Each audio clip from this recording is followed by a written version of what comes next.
22 communes, 362 élus locaux engagés dans la transition écologique. Alors les enjeux de cette semaine, c'est vraiment de sensibiliser tous les élus du territoire. Nous, les animateurs, on va assez peu parler dans la soirée parce que c'est vous qui allez faire le jeu.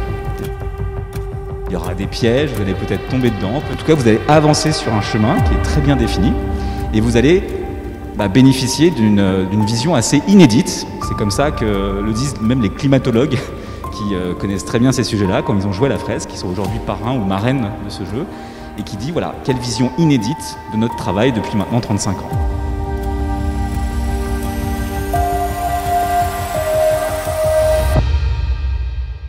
On a vraiment pris conscience de ce grand problème et on a vraiment pris conscience qu'il fallait l'arrêter au plus vite et faire le maximum pour stopper cet emballement qui va nous mener à la catastrophe. J'ai retenu beaucoup de prise de conscience collective et c'est ça qui va changer les choses. C'est que même si chacun doit faire sa part individuellement, la prise de conscience collective est nécessaire. Merci de votre présence pour ce premier atelier de la fresque du climat. Faire de notre territoire un pilier de la transition et inversement, la transition, le pilier de notre territoire. Je souhaite inscrire l'ACCPEVA dans cette dynamique et en faire la première collectivité de France à proposer cette formation à tous les conseillers et conseillères municipaux. Des hommes et des femmes sur chacune des tables et au moins 2 communes représentées. Voilà. Eh bien, allons-y. Cette fresque, donc, c'est vraiment un atelier collaboratif qu'on travaille par petits groupes et qui va permettre de dessiner notre propre représentation table par table du dérèglement climatique. Parce qu'on est vraiment dans une phase où on a besoin de tous être à un même niveau d'information. Mais globalement, on a déjà tous entendu parler du sujet. Ce qu'on n'avait pas compris, c'est l'importance du sujet et l'urgence. C'est vrai que c'est assez flippant et on se rend compte qu'il faut vraiment agir rapidement. On a vraiment le sentiment qu'on a commencé une autodestruction, qu'il faut qu'on stoppe à un moment. Là, plus qu'agir, c'est de prendre de vraies décisions, mais surtout de les appliquer derrière. Même si on a conscience qu'il y a un problème et qu'il faut agir, je trouve que ça nous reconfronte un petit peu à nos responsabilités et puis à l'urgence de la situation. Parce que si toute la Terre doit faire des efforts, ça ne va pas se faire en 30 ans. C'est assez anxiogène parce qu'on se demande quand même s'il y a une solution. On peut que avoir envie d'agir.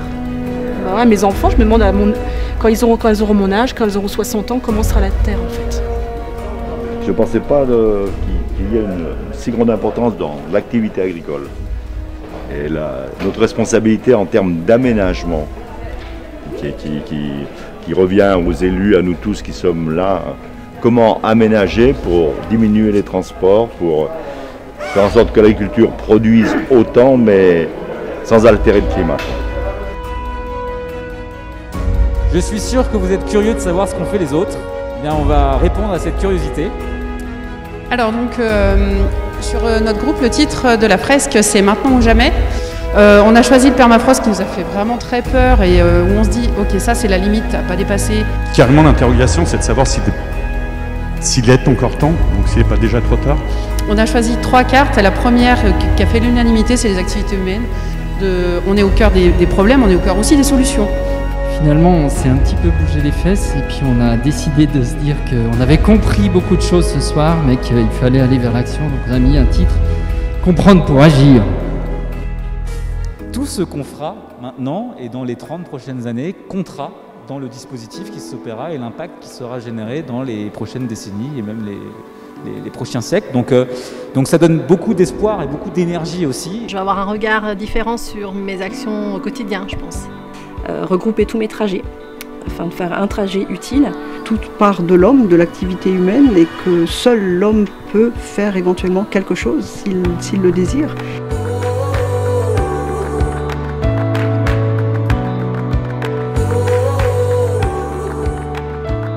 Je trouve que c'est important de sensibiliser les enfants. Faire quelque chose absolument sur les emballages, le tri, améliorer tout ça. Et puis il faut faire beaucoup d'efforts sur les chauffages, l'isolation. Il y a énormément de travaux à faire. Je pense qu'il y a la réelle prise de conscience, elle est très très palpable. J'ai trouvé passionnant une prise de conscience. Même si c'est des choses que nous avons tous, le fait de faire cette fresque nous a permis, je pense, à tous de comprendre certaines choses et de réagir. Je crois que c'est le moment de réagir maintenant.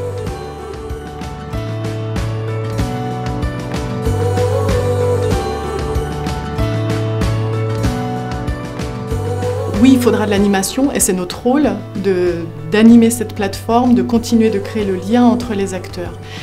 Et c'est comme ça qu'on pourra vraiment accélérer la transition écologique sur notre territoire. Tous ensemble, tous engagés. Ensemble, demain, on pourra vraiment changer les choses et aller dans les bonnes directions pour les générations futures.